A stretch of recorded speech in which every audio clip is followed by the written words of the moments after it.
스마트홈 시스템 앱 만들기 소프트웨어에 대해서 살펴보도록 하겠습니다. 먼저 소프트웨어 시리얼 라이브러리와 그리고 온습도 센서의 라이브러리를 추가를 해주고 각 사용되는 핀의 목적에 맞게 정의를 해줍니다. 자, 다음으로는 DH 센서의 객체 선언과 그리고 소프트웨어 시리얼 객체를 선언해 줍니다. 자, 함수는 두 개의 함수가 사용되는데 LED를 점등 소등하는 함수 LED 컨트롤과 그리고 모터를 제어하는 모터 컨트롤이라는 함수를 선언해 줬습니다.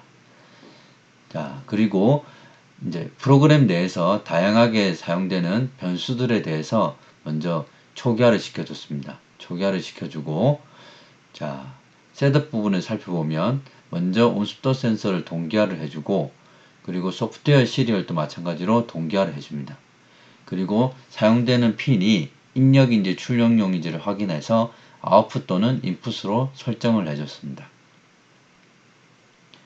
자, 루프 함수를 살펴보면 먼저 습도와 온도 값을 불러옵니다. 습도와 온도 값을 불러와서 왼쪽에 변수에 저장을 하고, 자, 제대로 데이터를 읽어오지 못했을 경우에는 루프 함수를 종료하게 됩니다. 자, 그리고 이제 미세먼지 농도 수치를 구하는 이제 프로그램인데, 자, 먼저 합계죠. 미세먼지 농도 수치의 합을 0으로 초기화를 시켜주고 30회를 미세먼지 농도 수치를 수집합니다. 자, 수집이 끝나면 그걸 30으로 나눠주게 되면 이제 평균값이 출력이 되는 것이죠. 평균값을 왼쪽에 average dust density라는 변수에 저장을 시킵니다.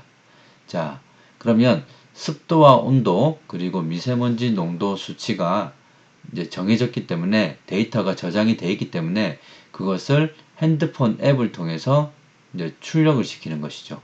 자, 출력을 시키고 그리고 반대로 앱에서 데이터가 발생을 했을 때 이제 제어입니다.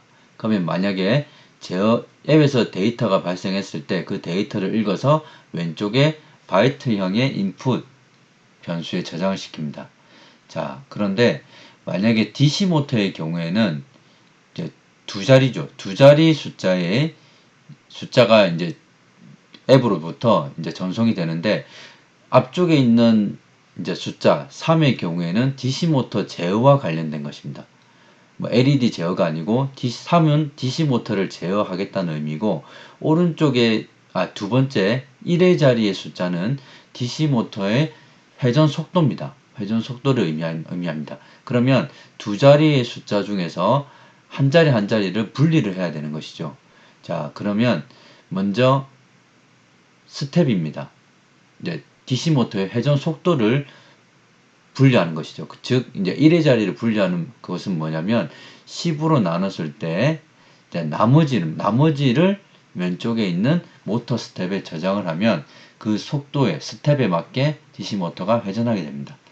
자, 그리고 첫 번째죠. 첫 번째 데이터를 분리하기 위해서는 10으로 나눈 몫을 왼쪽에 있는 인풋에 저장을 시키면 되겠습니다. 자, 그러면 인풋에는 총 3가지가 들어올 수 있습니다. 3가지 제어를 하는데, 자, 1번 데이터가 발생했을 때는 거실입니다. 거실의 LED를 점등시키기 위해서 자, 리빙룸 LED 카운트라는 것을 증가시키고 자, 함수로 호출하는 거죠. 먼저 LED의 핀 번호, 이제 거실 LED죠. 거실 LED의 핀 번호와 그리고 카운트 값을 넘겨줍니다. 넘겨주면서 LED 컨트롤을 호출해 주는 것이죠. 자, 2가 발생되었을 때는 마찬가지로 방입니다. 방의 LED를 이제 점등 소등시키기 위한 것이고, 자, 세 번째 3일 경우에는 이제 DC 모터를 제어하는 것입니다. 자, 그러면 이제 LED 컨트롤 함수를 살펴보면 이제 카운트 값이 넘어옵니다. 넘어오면 그 카운트 값이 홀수일 경우에는 해당 핀의 LED를 점등시키고 짝수일 때는 소등시키는 내용이 되겠습니다. 자, 다음으로 모터 컨트롤인데, 자, 모터 컨트롤의 매개 변수에는 스텝이 넘어옵니다. 자, 만약에 그러니까 데이터가 0일 때는 모터를 멈추게 되고, 1이 넘어오면 8분의 1 속도로 DC 모터가 출력이 됩니다. 자, 여기서 DC 모터는 이제 그 가정 내에서 실링팬을 의미하기 때문에 조금 선풍기보다는 낮은 속도로 움직이게 됩니다. 회전하게 됩니다. 자, 2가 넘어왔을 때는 8분의 2 속도, 그리고 3이 넘어왔을 때는 8분의 3 속도로 DC 모터가 출력되는 프로그램이 되겠습니다.